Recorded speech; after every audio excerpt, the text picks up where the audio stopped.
interesse non può essere, come dire, non può sfociare nel diritto di veto.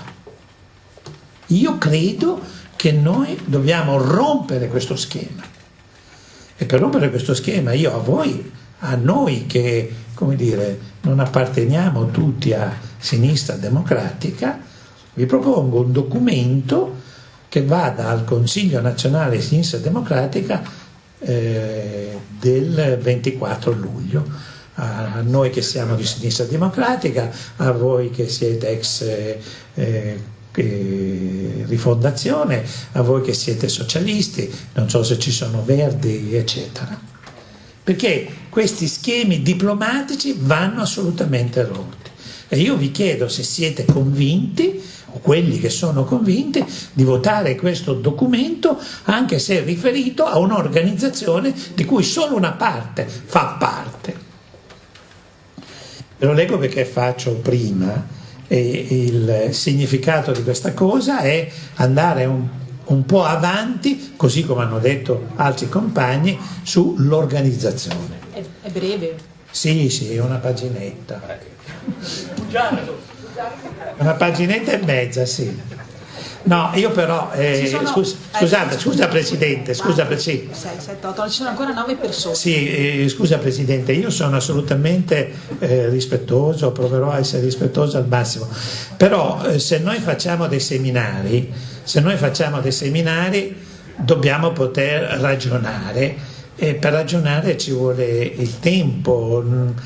Queste cose televisive hai 30 secondi per parlare. 30 secondi? No, lo so. Io ho partecipato a un'assemblea di Sinistra Democratica in cui tutti potevano parlare 3 minuti. Sono stati tutti molto contenti perché hanno parlato tutti. Quelli che hanno parlato, tra l'altro, sono stati sorteggiati e non era una lista. Quindi il massimo della democrazia. Il risultato nullo.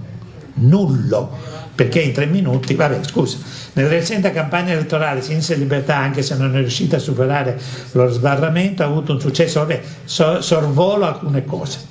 Il simbolo di Sinistra e Libertà ha assunto il significato di una speranza, delle possibilità di una riconciliazione delle membra sparse dell'organizzazione di sinistra, ecologiste e di movimento. Essi non c'è stato visto perché questo è il significato che si è riuscito a trasmettere come un nuovo soggetto politico, non una federazione di gruppi né un cartello elettorale, né tantomeno un contenitore nel quale avrebbero confluito le diverse organizzazioni così com'erano. Un nuovo soggetto che elaborasse un pensiero nuovo adatto ai nostri tempi e che organizzasse una permanente attività politica.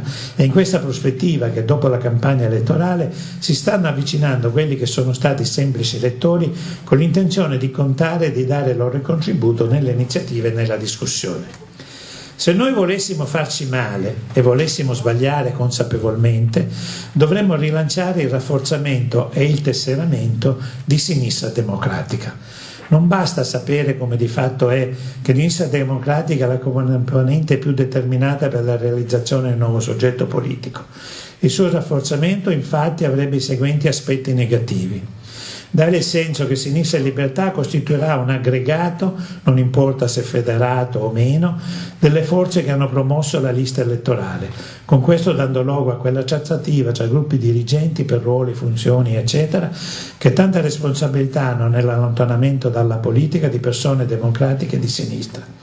Che il nuovo soggetto politico, oltre a risultare vecchio nella pratica, sarà anche vecchio anche nel suo pensiero, che non potrà che essere in queste condizioni che una pasticciata mediazione tra quelle che pensano i gruppi dirigenti. Che ammesso che Sinistra Democratica riesca a fare politica, cioè ad andare tra la gente, il suo simbolo sarebbe sconosciuto e non collocabile con la positiva esperienza di Sinistra e Libertà e comunque finirebbe per fare confusione, cosa di cui non si sente necessità. Il nostro Paese sta attraversando una fase molto negativa sia sul piano economico e sociale che su quello politico, e questo l'assalto perché sono cose che sapete.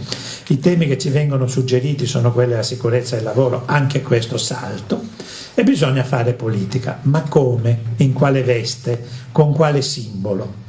Se noi volessimo disperdere il credito, non molto, ma buono per un inizio, che con il sacrificio di tanti compagni e l'impegno dei candidati abbiamo conquistato, la risposta non può essere che una sola: Sinistra e Libertà, ripulita dai sottosimboli. E questo è quello che abbiamo usato nel volantino di appoggio allo sciopero proclamato il 12 a Venezia dalla CGIL, che è stato apprezzato dai lavoratori.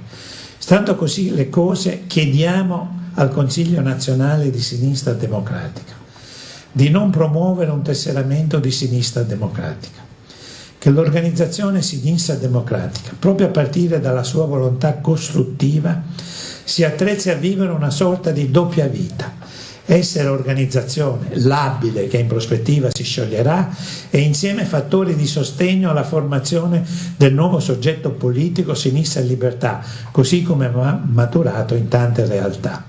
Di appoggiare attivamente e sostenere politicamente le iniziative che si stanno realizzando in molti territori di formazione del nuovo soggetto politico denominato Sinistra e Libertà, con relativo tesseramento.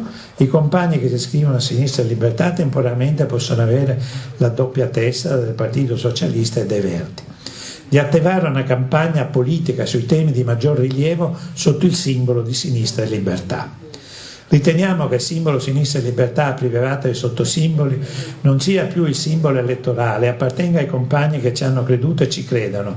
Siamo inoltre contrari ad ogni modifica ed ogni appropriazione diversa da quella che scaturisce da iniziative coerenti sul piano politico. A questo punto Sinistra e Libertà non potrà che essere il risultato di iniziativa nei territori, nelle fabbriche, nelle scuole. Non crediamo che la sola iniziativa di base sia sufficiente a consolidare organizzativamente e politicamente il nuovo soggetto politico. Per questo chiediamo che Sinistra Democratica assuma la leadership ideale di questo movimento di base, che lo alimenti con la propria iniziativa politica e contribuisca all'elaborazione di una piattaforma ideale senza la quale non ci può essere né organizzazione né iniziativa di lungo periodo. Siamo consapevoli che si tratta di un impegno che rompe tentennamenti, dubbi, forse opportunismi, ma anche ragioni fondate, ma crediamo che di questo oggi ci sia bisogno se non volessimo tradire le aspettative di molti e la speranza di formare una sinistra adatta ai nostri tempi. Come hanno scritto molti compagni, il tempo è questo. Invitiamo il Consiglio Nazionale Sinistra Democratica a farsi promotore insieme alle altre forze sotto legge di Sinistra e Libertà di una conferenza, assemblea o comunque la si voglia chiamare sul Mezzogiorno, che in questi giorni ha conquistato drammaticamente l'attenzione dell'opinione pubblica. Una mozione in questa direzione è stata anche presentata al Congresso. Scusa, posso chiederti di stringere? Perché è una mozione congressuale questa più che un intervento. No, ho detto che è una mozione, non ho detto che è un intervento. Sì. Le difficoltà generali, le difficoltà della sinistra devono spingerci a iniziative fuori dalla tradizione. Non è tempo di rituali vecchi autoreferenziali. Costruiamo con le forze disponibili, con quanto vogliono impegnarsi, il nuovo soggetto politico. Grazie.